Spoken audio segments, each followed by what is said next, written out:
Hi, I'm Erin Acton, and my purpose, my mission in life is to help other women, to inspire them, to motivate and empower them to go from burnout to balance. I'm here today with Sher Snow, a sex educator, and she is going to be talking to us about some really amazing information today, because I don't know about you, but sometimes at the end of a long week, a long day, the last thing we want to be doing is getting intimate with our partners. So I can't wait to have this wonderful conversation and to share it with you here with Sher Snow. So Sher, can you start by just telling us a little bit about yourself and what makes you so passionate about this topic? I have a history of sexual abuse, which I believe started when I was about 2 years old. And it did end with rape in my 40s. And I had two things I could do. I could just be a victim and get wallowed in it, or I could find a way to heal myself. So I chose the path of healing. And part of my healing after I did years of counseling was healing my body. And when I took those courses, they were all about me healing myself and getting my body back to life, because I'd numbed my body out completely. And I am so passionate about this work. I want everybody to be able to understand how their bodies work, because you need to know how your body works before you can share that with your partner. And at the end of a long day, as I was saying before, it's often the last thing we want to do, getting intimate with our partner. So what are some of the things that you would recommend maybe we could consider doing instead? Most of us think that intimacy equals sex. And sex is a part of it. But if you look at a measuring cup, it's like a 16th of the cup is what sex is when it comes to intimacy. Intimacy is into me see. So what you're doing is you're being vulnerable and you're opening up for your partner to really see who you are and how you are, how you tick, what makes you motivated, where your tears are. So totally look into me. So intimacy is into me see.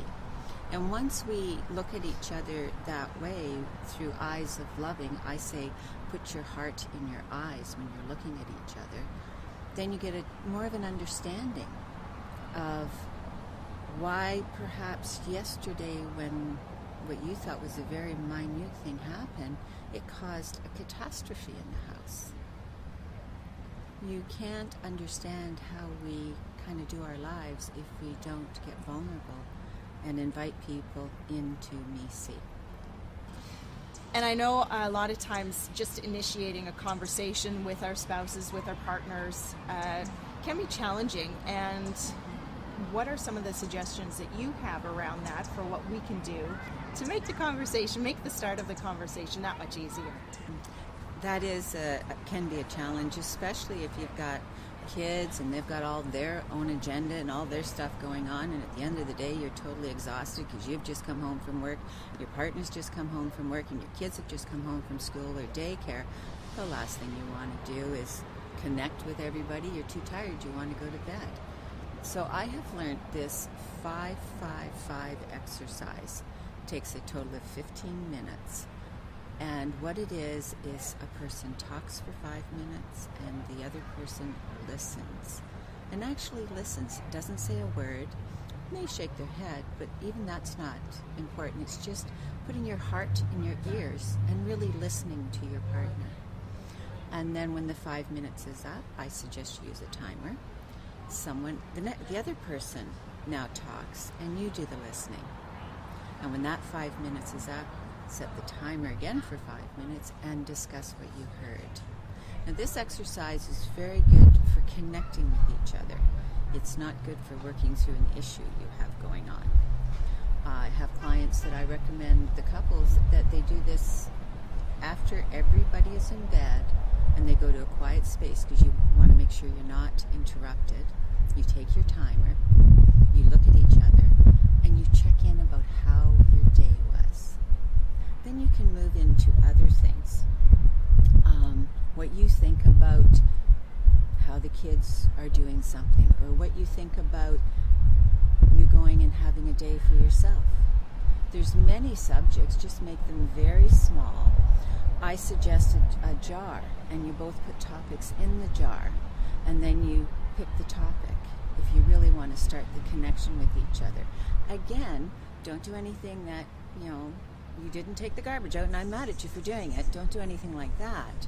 But do something that is important to each other, or important to you that you want the other person to know about, or important to you that you want your partners, what they think about it.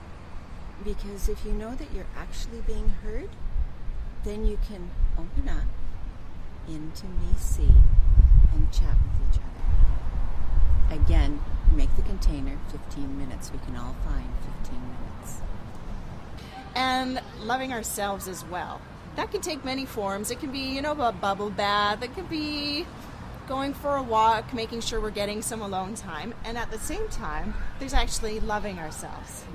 So how can that impact us? How can that help our relationships, not just with ourselves, but also with our partners?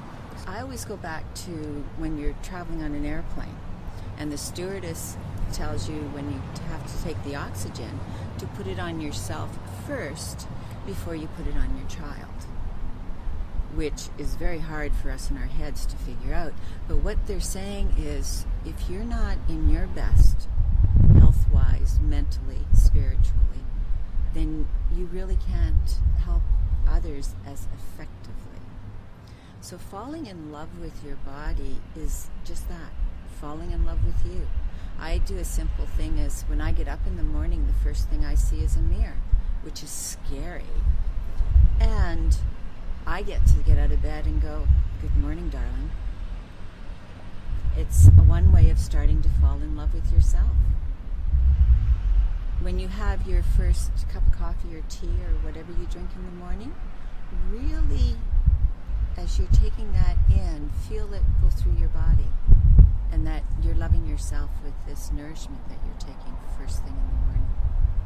When you're in the shower, instead of washing your body, perhaps feel your body as you're falling in love with your body.